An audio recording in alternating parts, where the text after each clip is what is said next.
नमस्कार दोस्तों, स्वागत है आपका लाइक यूपीएससी में। भारत गणराज्य की सरकार और उज्बेकिस्तान गणराज्य की सरकार ने हाल ही में द्विपक्षीय निवेश संधि BIT की है।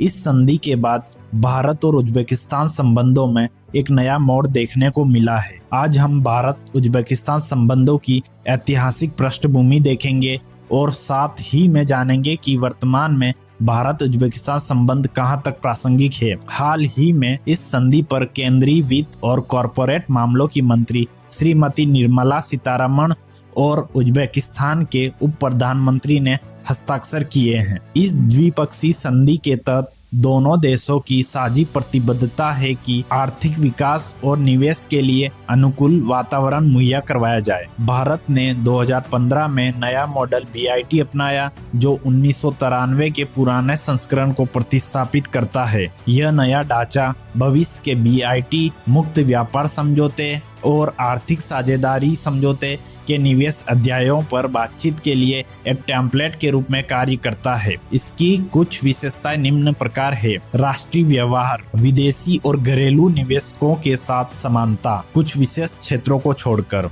अधिग्रहण से संरक्षण, सार्वजनिक परियोजनाओं के लिए अधिग्रहण में गैर भेदभाव और उचित मुआवजा। निष्पक्षता, विदेशी निवेशकों के साथ निष्पक्ष व्यवहार, लेकिन पुराने अधिकारों की स्वचालित गारंटी नहीं।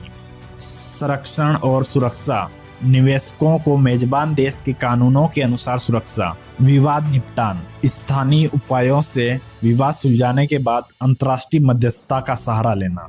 गैर भेदभाव, घरेलू निवेशकों के खिलाफ भेदभाव से सुरक्षा और MFN व्यवहार की गारंटी।